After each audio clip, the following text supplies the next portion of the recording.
हाय मैत्रिणींनो, तर आज आपण ना मस्तपैकी बघा मी तुम्हाला टिप्स दाखवणार आहे। तर आपण किचन क्लीनिंग कसं करायचं, तर असं एक स्वच्छ कापड पण घ्यायचं आहे आपल्याला आणि बाहेरून आपल्याला काय आणायची गरज नाहीये। अशी मोकळी बॉटल असते कॉलिनची, ती घ्यायची आणि त्यात थोडं पाणी घेऊन ना बघा असल्या आपल्या घरी असं विम लिक्विड असतेच कायम सगळ्यांच्या घरी, हे यात थोडंसं घालायचं बघा, भांडी घासायचं आणि आता हे गॅस आपण एकदम किती स्वच्छ चमकू शकतो बघा। आता हे थोडंसं हलवून घ्यायचं बघा आणि आता ह्याचा फेस होतोय आणि असं बघा असं स्प्रे करून आपली जुनी अशी घासणी असते ना, जी आपण मऊ झालेली असते ती घासणीने आपण असं हे सगळे डाग बघा तुम्ही बघू शकता बघा किती क्लीन झाले बघा। बघा तेलकटपणा पूर्ण गेलाय बघा।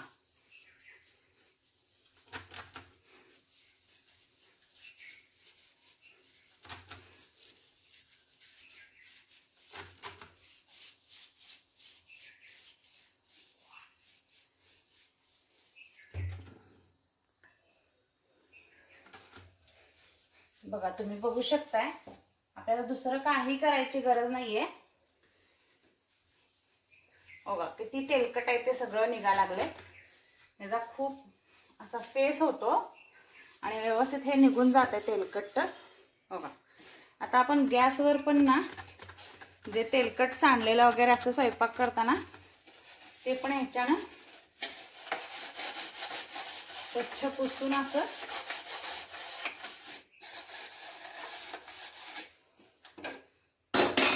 क्लीन करू शकतो बघा।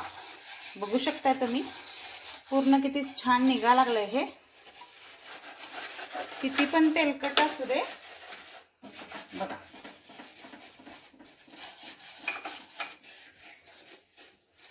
बघा अशा प्रकारे आपलं छानपैकी स्वच्छ झालंय आणि हेच आपण इथं पण वापरून आता मी तुम्हाला पुसून काढून दाखवते।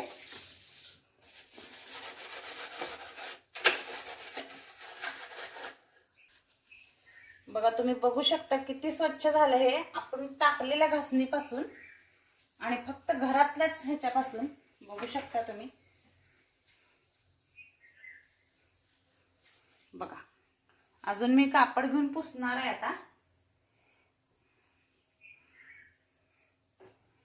आता हे आपल्याला पुसून घ्यायचंय।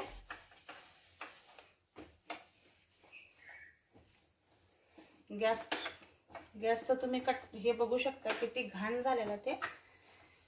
मी फक्त एकच मिनिट लागलेला आहे आपल्याला। बघू शकता तुम्ही किती छान स्वच्छ नवीन आणल्यासारखं झालंय बघा।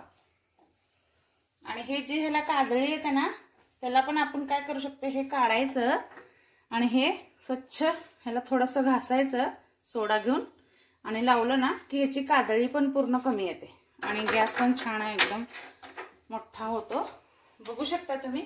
आणि इथं तुम्ही टाइल्स पण बघा किती स्वच्छ निघालेत बघा।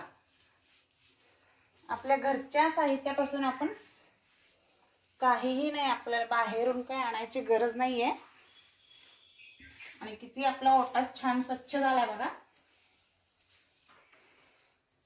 आणि अजून एक टिप्स मी तुम्हाला देणार आहे, असं जुने ब्रश असतात ना आपल्याकडे, आपण जे यूज करून फेकून द्यायचं नाहीये त्याला, तर आपल्याला त्याला असं भांडे वगैरे घासायला आणि कुकर वगैरे घासायला आपण यूज करू शकतो बघा। असं कुकरचे इथं घाण बसलेले असते ना इथं ते आपण असं हे ओलं करून आपण भांडी घासायच्या वेळेला स्वच्छ करू शकतो आणि ह्याचं कोपऱ्यातली वगैरे सगळी घाण आपल्याला घासता येत नाही ना घासणीने, ही सगळी घाण व्यवस्थित निघून जाते। हे आतला धुतलेलं कुकरचं झाकण आहे त्यामुळे तुम्हाला दिसणार नाही आणि आपण असं शिट्टी काढून हे पण काढायची गरज नाही आपल्याला बघा। असं करून आपण हे स्वच्छ करू शकतो आणि किती आरामात निघेल हे सगळं स्वच्छ, ह्याच्या आतलं सगळं घाण असं काढू शकतो। तर अशा टिप्स तुम्हाला अजून पाहिजे असेल तर माझ्या चॅनलला शेअर करा सगळ्यांना आणि लाईक करा, शेअर करा, सबस्क्राईब करा. चला परत भेटूया अशाच मस्त नवीन टिप्ससह. Okay, thank you so much.